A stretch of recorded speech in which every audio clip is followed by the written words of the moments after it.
অনেক জার্নি করে, অনেক কষ্ট করে, অনেক প্রায় 2 থেকে 2,500 কিলো দূরে এসে আজকে এই সুন্দর হয়েছে। আসলে আমাদের এই জিনিসটা ভুলে গেছি যে আমরা একটা ক্লান্ত ছিল আমাদের, কষ্ট সব কিছু ভুলে গেছি আজকে এই জায়গায় আসতে।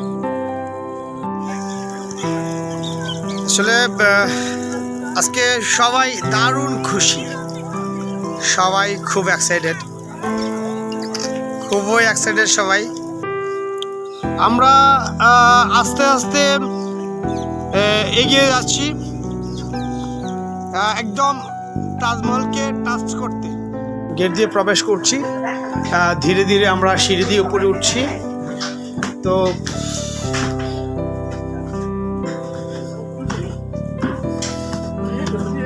ধীরে ধীরে উপরে উঠছি,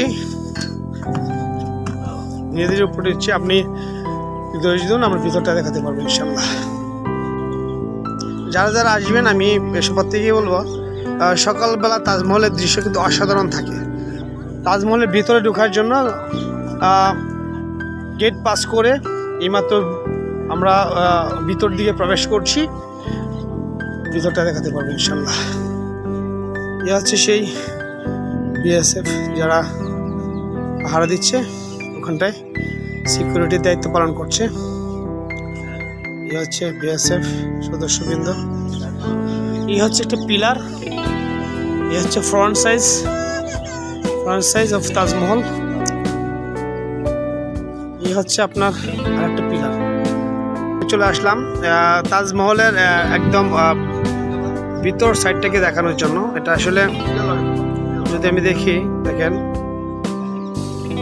মানে খুবই অসাধারণ।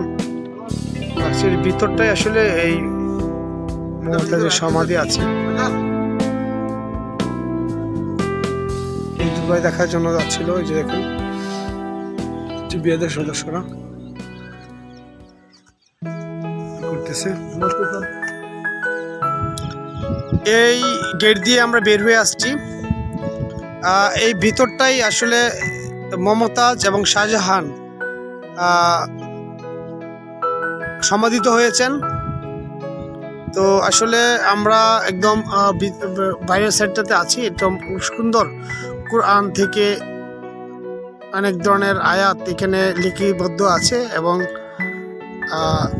খুবই অসাধারণ মার্বেল পাথর দিয়ে তৈরি মমতাজের তাজমহল। আসলে এটা আসলে দেখেন আপনার কত সুন্দর পাথর। এগুলো আসলে যেমন ছিল তেমনই আছে এখনো। সেই নদীর পাড়ের দৃশ্য, যে নদীর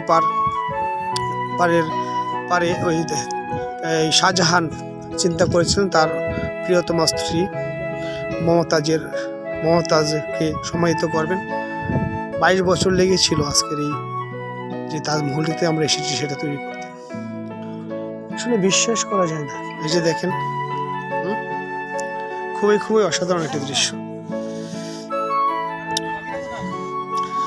যে আমার সারাটা বেড়ে যাচ্ছে।